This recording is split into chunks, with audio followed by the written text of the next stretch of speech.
Do you believe that, occasionally, forgotten things could be more beautiful? That was something you once told me. Now I understand what you meant. You're showing it to me right now. Well, that was a really short one. But we have Central Command now. We saw Tifereth yesterday, I believe. But this is also Tifereth. Those are Tifereth and that's Tifereth. Don't confuse the two. There's boy Tifereth with short hair and girl Tifereth with long hair, but they are both Tifereth. And they both have hair.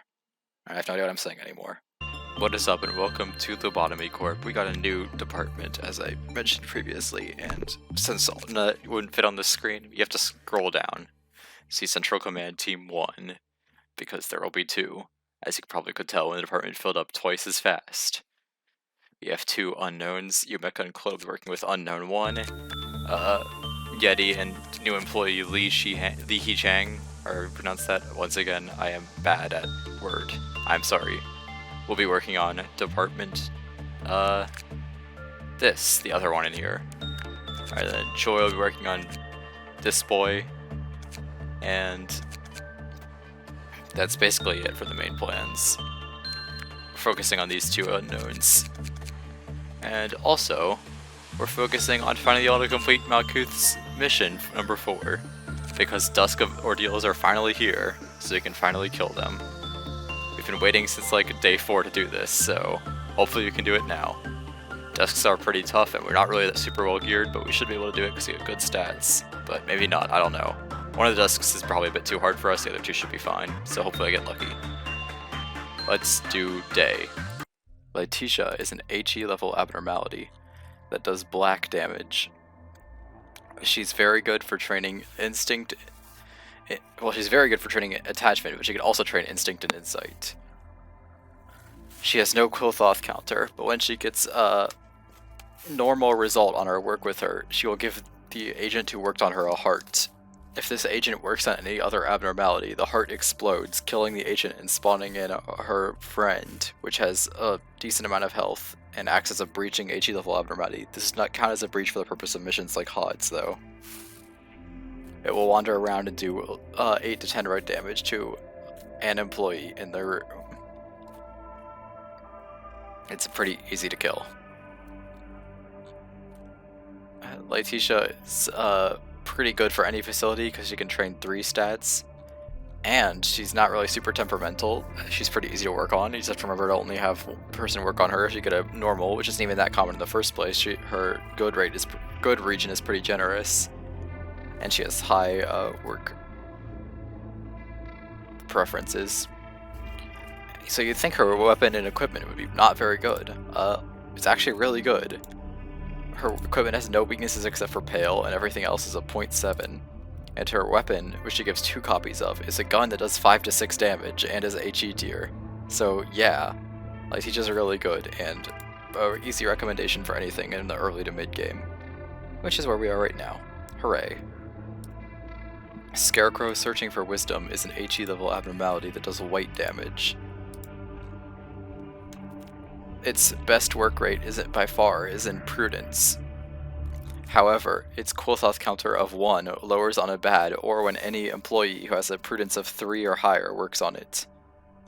This is similar to Worm-Hearted Woodsman because they are in the same grouping of abnormalities. However, Scarecrow is far better than Woodsman because of what happens when its Quilthoth counter lowers. Instead of going into a stance where it will instantly kill the next person who works on it, it just breaches instead. And its breach is fairly easy to handle, as it only has 500 health, and it will only do 3 to 7 black damage to a single employee at a time. If it gets a kill, it will suck the brains out of the corpse and restore HP, but as long as it doesn't, it will just remain doing the same fight over and over, and you can just have the person who is getting hit with it retreat before they get close to dying. Its gear is also good. Its armor has a red defense of 0.6, however it is weak to black, which means it falls off in the late game. Its weapon is a better spear it's another spear that does black damage, but it's better than fragments in terms of damage, and it's a tier higher than fragments, so it'd be better if they were the same damage. The only thing to be wary about is its gift. If you have someone who has a large amount of prudence but not high high enough to be level 4 working on it, you have to pay attention to his gift, because if they get to 45 or higher, because of them getting its gift, it will breach on the next work they have with it, and every work after that. As long as you're paying attention to that, it's pretty good, and a very good Trudence trainer. It's the second one of those we've gotten in pretty much a row, but I'm fine with it. I would do wish we got Scarecrow a bit earlier, like instead of Woodsman, but it's fine. It's still a better Woodsman overall. Welcome back to Failure Theater. In this case, the case of me losing to a Dusk. I'll explain this Dusk later. All you need to know right now is that it rolls through the facility, and it just keeps on rolling. It targets a specific employee, I think, and it rolls at them. It'll eventually stop, and it'll do some normal attacks, and I'll keep rolling. And I think it still targets the same employee. I don't exactly know how this one works. I'll probably look it up when I actually am covering it, so I can explain it better in a video. But that's not really important, because in this case, what matters is that we don't really have a DPS to fight it right now. We just don't do enough damage. It has around 800 health, and we're taking like 50 off of it most of the time with most of our agents. So it eventually just rolls into training where I had all the red squishy people. I was too busy focused on fighting that one to notice the other one. If I was able to kill one of them fast enough, we'd probably be able to do this with no casualties. I was not. And so we had a lot of casualties, and I reset the day.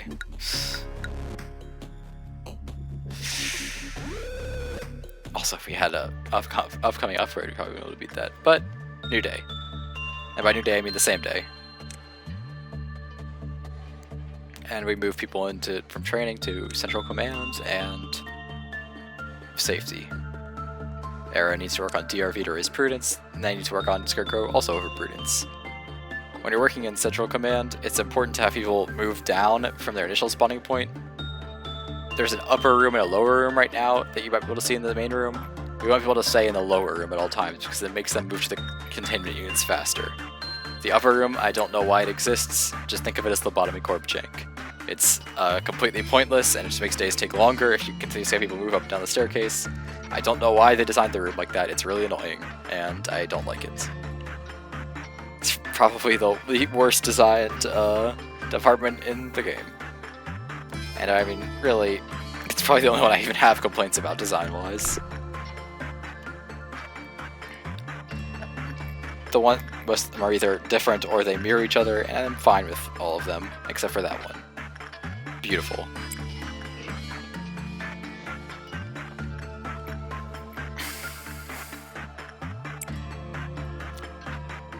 So, funny thing about Laetitia, she plays that little music box sound every time you start work on her, and if it's already playing, it'll just start playing again, overlapping with its previous instance of itself. This means you'll be hearing that song a lot if you're playing with her in the facility. Luckily, I'm perfectly fine with the song, and I find it funny that it overlaps itself, but if you find it annoying, I guess that's like the one flaw Laetitia has. Oh well.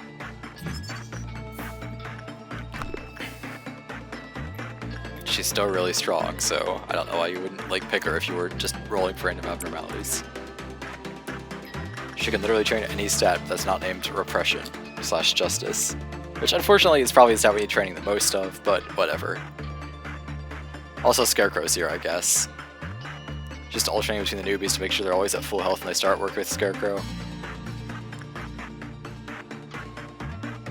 I think Li Chang is suffering fear damage when he sees Scarecrow because he's only level 2, but since fear damage is just SP damage, it's like, if you see something that's too high level for you to take fear damage, it's a fraction of your SP, it's like 1/10 if it's 1 level higher, and it goes all the way up to all of your SP if it's too high, like if I think it's 4 levels higher, it's all your SP. But I mean, why would you send a level 1 agent to work on an Aleph? I don't know. It also applies if they see it breaching. But what I was going to say is the fear damage just makes the training more efficient because you want to be at low SP when you're done training with it anyway. For that sweet, sweet damage multiplier. It makes Scarecrow even better for training low level agents than it already is. And we've gone so far through the day. And we've have so many abnormalities now. That's what I was trying to say, and I just kind of messed up the first time, somehow. Don't ask me how, I'm just like that.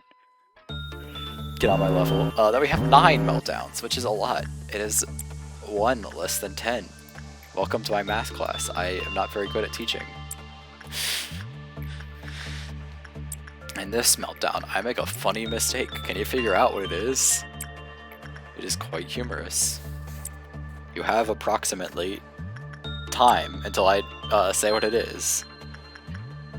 So yeah, try to guess what the funny mistake is. That's the new mini-game in this video. Don't put it in the comments because I will not care if it's in the comments.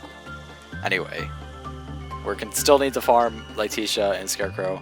Mostly Scarecrow. I believe I already have all of Laetitia's equipment by this point. But it takes a long time to farm 2 abnormalities at once. As you can see, we're back to our Meltdown 6. And we've mostly been working on Laetitia and Scarecrow. They just have a lot of gear, and I want all that gear because we are under-geared. As much as I like DRV, it did not really help us with our armor situation, which was that we were lacking armor. And Laetitia and Scarecrow should help because we're getting like +4 suits of armor that aren't Red Week, which is nice. I mean, Laetitia's only Pale Week. Anyway, this is the mistake. I didn't notice that I forgot that Porcupus had someone working on it while it was melting down, so the meltdown did not depreciate because it was being worked on prior to the meltdown starting. And Porcupus goes loose.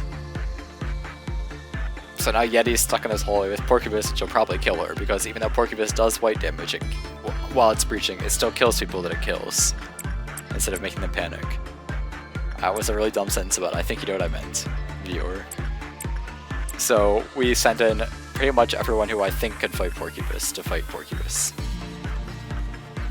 in an attempt to save Yeti from Porcupus's wrath of giving her drugs. Porcupus, who is possibly based on opium, I don't know. Or a poppy or whatever. I don't know drug words. Does opium do poppy? I'm not sure. Anyway, it turned out that Yeti was never in any danger because she had a gun, and she would never walk into Porcupus's range. So, oops, I didn't worry at all. But Porcupus's suppression is pretty simple now. We have more than 2 agents who can work on Porcupus. Remember that day when I tried to suppress it and I only had 2 people who could work on it? I remember, and it was not fun. There was a lot of retreating.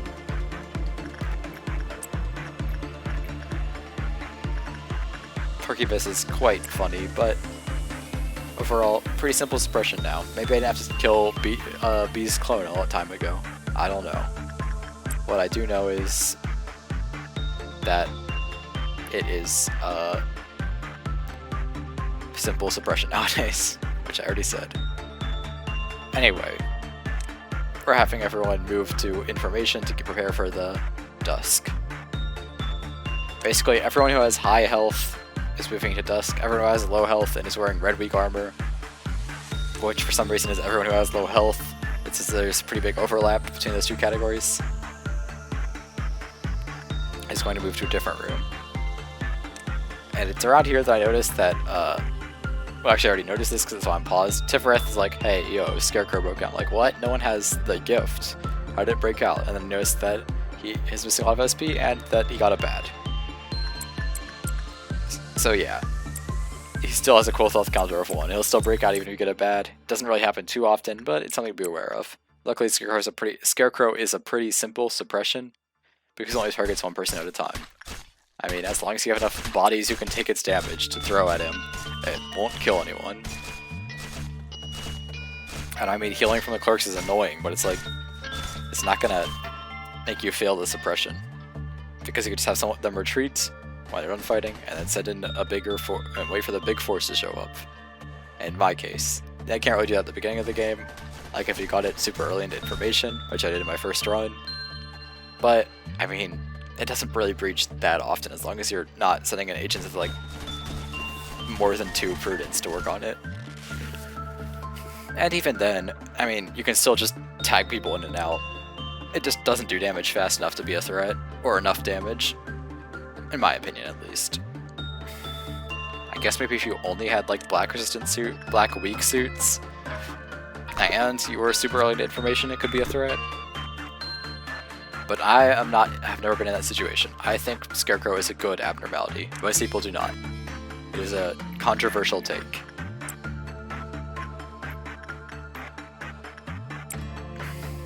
But I mean, it has a good weapon, it has decent armor, at least. I consider it good, but it does have a black weakness, which means it will not be useful in the late game. For a certain thing that we would need black resistance for. It also lets you skyrocket people's prudence stat, like DRV, but it's an HE, so I mean, lower tier, lower threat, what's not to love? DRV doesn't give armor anyway, so it's not super high priority, if I wasn't randomly rolling dice.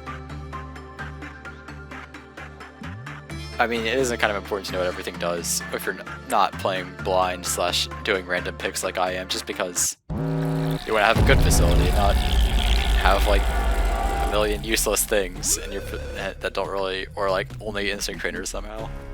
I think generally the game's pretty good about having enough variety that you can train all your stats, no matter what you pick, but I mean, I guess I have tried it more than once because I've done the same method of playing the game twice in a row now. And I haven't had any training issues, so never mind. I was gonna say I haven't tested it, but then I kind of realized I have. Anyway, I kind of ignored Amber Dusk spawning so I could rant. Amber Dusk spawns one worm in a hallway in each department, I believe. They are big worms. They are the food chain worms. They are thick boys, etc. These worms will slowly slither throughout the hallways, and when they reach the end, they will go to a new random hallway. They can, once they leave their initial hallway, they can go to a hallway that Amber Dusk is already in. But they're not a threat as long as you attack them from behind. Basically, it'll be a very slow fight, but the only way they'll be able to hurt us is like one of them spawning behind our agents who are fighting another Amber Dusk. Unfortunately, a very slow fight means there's a lot of room for mistakes and dumb stuff to happen. Especially if you're me and you're just like, well, I could just play the patience game and have them wait in a thing that only has 2 hallways chasing to it for some reason instead of the elevator right next to us that has 5. I'm good at this game, I swear.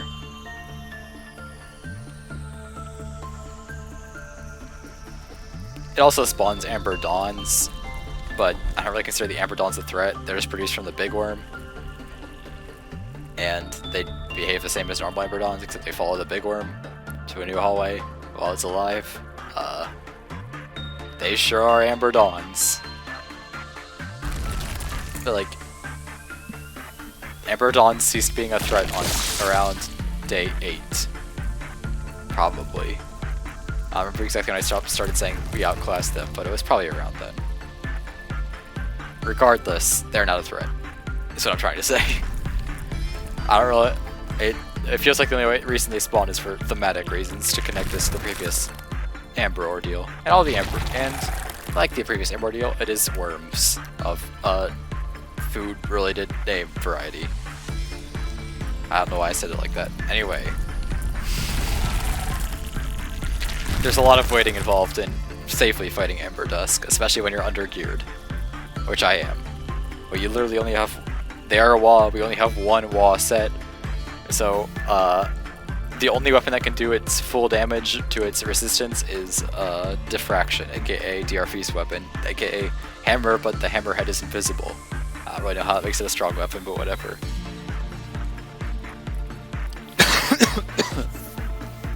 Sorry, I died on camera. Anyway, we finally moved to an elevator that's adjacent to a lot of rooms, and I'm just kind of having them walk around because I don't know. I was like, just kind of waiting for a worm to spawn in a hallway that this actually borders. It's a very thrilling Dusk, personally. I mean, while this is a super boring Dusk to fight, it is also the safest for a facility, which I'm glad. There's 3 Dusks, and apparently 2 of them are very difficult. I would have... Oh. And apparently 3 of them are difficult, because Kimdari just died. Actually, I already knew that would happen because of his post-commentary. Shh. So what happened there? Well, one instantly teleported onto us while we were trying to engage fighting another one. And this dealt a lot of red damage to a lot of people, including Kimdari, who's wearing a red weak suit. I probably shouldn't have had Kimdari in the fighting group, but I figured that with his HP already almost at the cap, he would have been fine, and he was not fine. My bad. We're not racing the day after, even though Kimdari died, even though Kimdari is an employee that I was training and was using. Kimdari had a role in this facility, and that role was to work on Woodsman when it melted down. We're accepting this death and engaging rapid mode, and by that I mean I'm fast forwarding the footage because this takes forever to fight. Much like I did with Porcubus. There are 5 worms, there are 5 alive. We need to hurry this up because it's taken forever.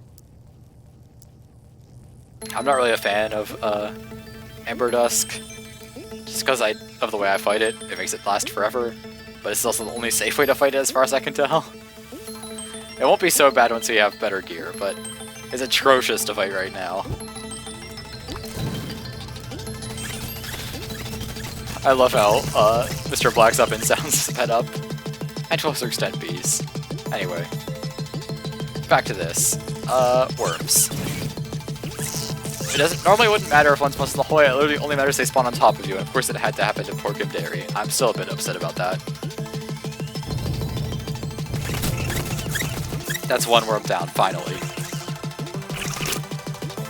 The ordeal isn't kind of done until all the Dawns are also dead, so make sure you wrap them up with the big worms. Otherwise, you'll just have a bunch of random stray worms across your facility. It'll be kind of annoying mopping them up. But I just killed them when the big worm dies. Oh no, another worm. Once there's only 1 worm left, we won't have to retreat as much from combat, because it'll be literally impossible for another worm to spawn in the same hallway, which is the only reason we have to retreat.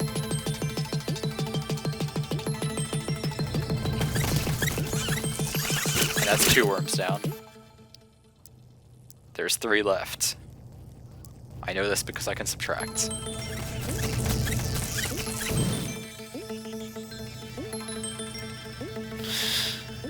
We have to make sure they don't enter the hallway from the side the worm is approaching, because I don't want more people to die. I'm accepting Kimdari sets solely because I don't want to repeat. This day takes like 30 minutes to make it to this point, just because of all the farming of Laetitia and Scarecrow. I don't want to repeat that farming. And then do another attempt at Dusk, especially when this is the only Dusk I can handle. That is why I did not reset the day after Kimdari's death, and ordinarily I would have. And I definitely would have if it was a viewer submission, because I care more about those than the ones that I added, slash the ones that were added because they were backer abnormalities. I mean backer agents. I actually called it a Kimdarian abnormality. And he is not. Abnormalities can't die. Kimdari just died. Action-packed, waiting for worms. Oh, worm has spawned in the hallway where I can fight it. Amazing. That makes another worm die. That means another worm dies? Is that what I just said? Anyway. I have already lost count of worms, even though there's not really that many. I'm bad at counting. I'm sorry. This is the only worm left, I believe. Worms. Worm games. This is probably the only time I don't just cut Ember Dusk out of the video. Ember Dusk takes forever to fight. I already said that once. I'm running out of things to say about Ember Dusk. It's not really super interesting. It lasts a really long time, especially when we don't have good gear. Remember, this is just footage that's been playing for a while now. Is at triple speed. This took a really long time. And I'm just like, bro, this Ember Dusk has no health left. Just spawn to a point where I can kill you. And he does. And I'm like, thank you. And he dies. And it's finally over. And so, regardless of what happens during the Dusk, we move on. We'll hire a replacement woodsman worker soon enough. Well, normally I'd reset for a death. Just doing annoying missions like that, I go, eh. Since I don't really like pushing onto Dawns this early in the game. I'm also very stubborn and will do it the first day it's available. I probably shouldn't have considered our gear situation, but we can accomplish it eventually. Anyway. Bong Bong's hit level 5 fortitude. Yeti's almost capped prudence. Umeka did cap temperance in level 5 and fortitude. Christopher had some fortitude, not level 5. I don't know, I was level 5. Aaron hit level 5 prudence, as to be expected. Claude hit level 5 fortitude. Joey hit max prudence, and Li He Chang hit max prudence. Pretty good growths, minus the growths of Kimdari, who died. Oops. And we have another 2 abnormalities to pick, a normal one and a tool. That suppression took forever. I don't know what it's going to be cut down to, but the raw footage was like 40 minutes, and 20 of that was the suppression. Okay, this is one we popped up yesterday, DO 110. However, if enough Sarira are found from you that everyone looks on in all, your name will be sung for generations. Oh, 164. Sadness says, "Be gone, pass away," but greed seeks eternity, seeks deep, deep eternity. This is one of the magical girls. Has a very strong weapon, but will breach a lot. We could hit the breach is pretty much just Amber Dusk though, so we could definitely handle it. And TO271, tell the kid today's treat to do some grape flavored candy. It's his favorite. This is a very easy wall to work with a lot of gear. It's just not great gear. Overall, I want number 2 or number 3. All 3 of them are WAWs. All the magical girls are WAWs. And I am getting a 3, so we're getting the kid. Ooh, ooh, ooh. So the tools, 00991, this portrait captures a moment, so we're destined to lose. Bad. TO986, banned. When the train comes, its train will chug its down the tracks and sound its mighty horde. This is literally the only tool, the only abnormality in the entire game I have banned from rolling. So if I roll it, I'm just going to reroll it. And DO9104, is your future totally grim? Have you hit absolute rock bottom with not a single way out in sight? I was getting kind of worried because this one hadn't shown up yet, but also wasn't very likely to show up yet. But this is a very, very good tool. It's one of the few tools that I actually want. Okay, 2, so I reroll. 2, so I reroll. 2, so I reroll. 1, aw. Disappointing. And now it is time for Laetitia Lore, written by Laetitia. Similar to a child in size and always maintaining a bright smile. A very adorable little kid. They call me adorable little kid because I'm a small and lovely child. The kid comes from a place far, far away. And when the kid meets someone she likes, she will give them a gift made all by herself. The gift's content is a secret though. This is another really, really important secret, but the kid has lots of talents. This girl has many friends, but they said she can't bring them here. She was so sad that she had to leave her dear friends behind, so she came up with a brilliant idea. If I cover up my friends nicely and make it look like a gift, everyone will be surprised. And they'll all laugh together over my prank. Whoops, there goes the secret of the gift. I hope to find lots of friends here too. The kid is shy, so the gift will be given in secret. Farewells are sad, I hope we can play more. The people here don't smile, that looks so gloomy. So this little lady has made a decision, to stay here and never leave until laughter is restored to this place. I will be happy if everyone is pleased with my pranks. What a beautiful story.